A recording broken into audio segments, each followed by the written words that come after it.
యూట్యూబ్లోను plus బయట తెలుస్తున్నటువంటి model స్కూల్లో girl missing కేసుకు సంబంధించింది మనము ట్రేస్ చేయడం జరిగింది.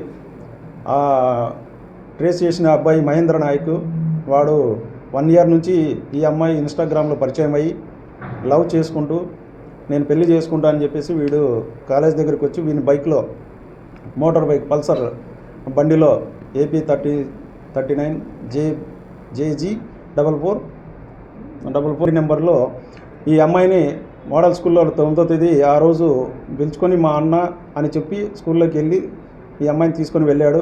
తీసుకొని వెళ్ళిన తర్వాత అదే రోజు ఈవినింగ్ వీని ఫ్రెండ్ అయినటువంటి వంశీ అని వీళ్ళ వంశీ వచ్చి వీళ్ళ యొక్క బంధువు రిలేటివ్స్ అవుతారు. ఇతని ద్వారా మ్యారేజ్కి సంబంధించిన వస్తువులు వస్తువులన్నీ తీసుకొని ఒక గుళ్ళో చిన్న గుళ్ళో పెళ్లి చేసుకున్నట్టు దంపతులాగా దండలు మార్చుకొని మేము దంపతులని చెప్పుకొనేసి వీళ్ళ వంశీకి ఫ్రెండ్ అయినటువంటి చిన్నప్పుడు క్లాస్మేట్ రుద్రంపేటలో చదువుకుంటూ హై స్కూల్ వరకు క్లాస్మేట్ అయినటువంటి భానుకోట కార్తిక్ అనే వాళ్ళ ఇంటి దగ్గరికి పంపించాడు. వాళ్ళ ఇంటి దగ్గర ఒక 1 వీక్ అక్కడ ఉన్నారు. భానుకోట కార్తిక్ అనే అతను షెల్టర్ ఇచ్చి వాళ్ళ ఇంట్లో అక్కడే భోజనాలు కానీ వానికి సంబంధించినటువంటి వస్తువులు కానీ తినేదానికి తాగేదానికి అన్నీ అరేంజ్ చేశాడు. భానుకోట కార్తిక్ తర్వాత వాళ్ళు కళ్యాణదుర్గంలో నర్సరీలో పనిచేయడానికి కూడా వీళ్ళు నా చెల్లెలి బావ అని చెప్పి పరిచయం చేసి అక్కడ కూడా పనికి పెట్టాడు.